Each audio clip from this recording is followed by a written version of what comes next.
بسم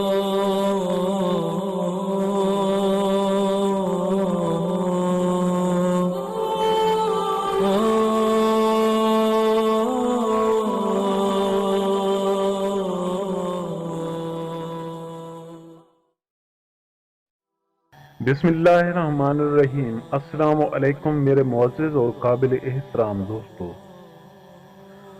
دوستو، ایک دن ایک کسان اپنے 2 بیلوں کے ساتھ کھیت میں ہل چلا رہا تھا۔ پیچھے سے کسی نے زوردار آواز میں پوچھا کہ حال کیا ہے؟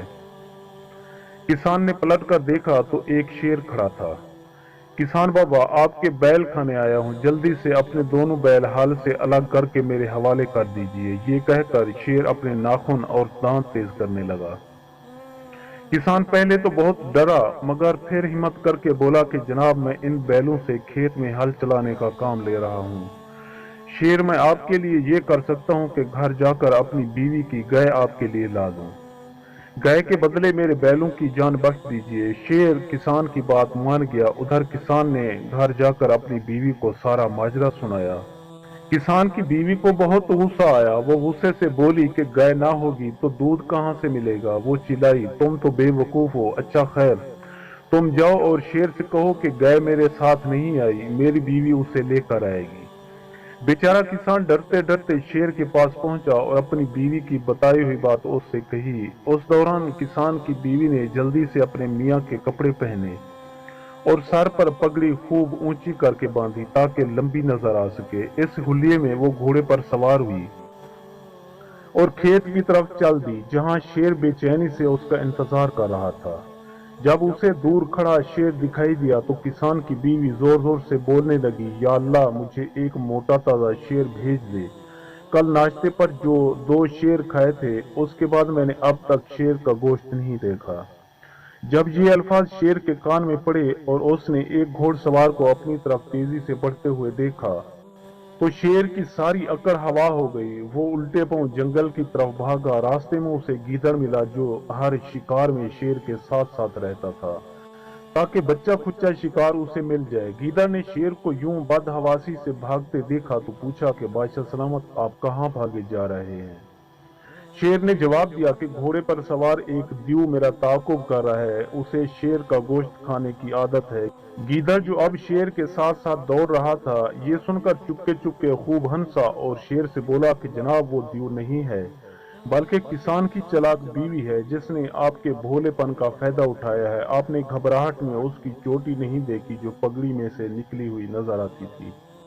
چلیے چل کر اس کا کام تمام کر دیں، تو مجھے پھنسوا کر خود بھاگ جاؤ گے، شیر نے کہا۔ اصل میں شیر کو گیدڑ پر بالکل بھروسہ نہیں تھا۔ وہ جانتا تھا کہ گیدڑ بہت مطلبی ہے، اپنے سب سے اچھے دوست کو بھی پھنسوا سکتا ہے، مگر اس دفعہ تو گیدڑ سچ بول رہا تھا۔ وہ شیر سے بولا کہ اچھا چلیے، ہم اپنی دم ایک دوسرے کے ساتھ باندھ لیتے ہیں، پھر تو میں بھاگ نہیں سکوں گا، ہم اکٹھے اس چلاک عورت سے چل کر بات کریں گے۔ شیر کو مشکل سے راضی کر کے گیدڑ نے اپنی دم اس کی دم کے ساتھ باندھ لی اور دونوں کھیت کی طرف چلے۔ کھیت میں کسان کی بیوی اور کسان شیر کا مذاق اڑا رہے تھے اور دونوں میاں بیوی شیر کی بزدلی پر خوب ہنس رہے تھے۔ اچانک شیر اور گیدڑ نظر آئے۔ شیر کو دوبارہ آتے دیکھ کر کسان کے چھکے چھوٹ گئے۔ ارے بھاگو، اب تو یہ ہمیں ضرور مار ڈالے گا، وہ چلایا۔ چپ رہو، کسان کی بیوی بولی، شور مچا کر تم سارا کھیل بگاڑ دو گے۔ جب شیر اور گیدڑ ذرا قریب آئے تو کسان کی بیوی بہت خوش ہو کر گیدڑ سے بولی کہ میاں گیدڑ، جیتے رہو، تم میرے کھانے کے لیے ایک شیر لے ہی آئے، جب میں اسے کھا چکوں تو جو بچ جائے تم کھا لینا، یہی تمہاری عادت ہے۔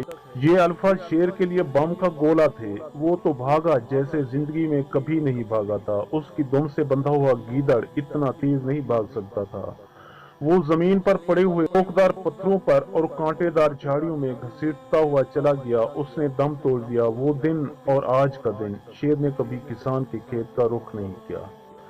دوستوں، میں امید کرتا ہوں کہ آپ کو میری یہ ویڈیو اچھی لگی۔ اگر آپ کو میری یہ ویڈیو اچھی لگے تو پلیز اب میرے چینل کو سبسکرائب اور اس ویڈیو کو لائک ضرور کیجیے اور اپنی قیمتی آراء کا اظہار نیچے کمنٹ سیکشن میں کرنا مت بھولیے۔ شکریہ، خدا حافظ۔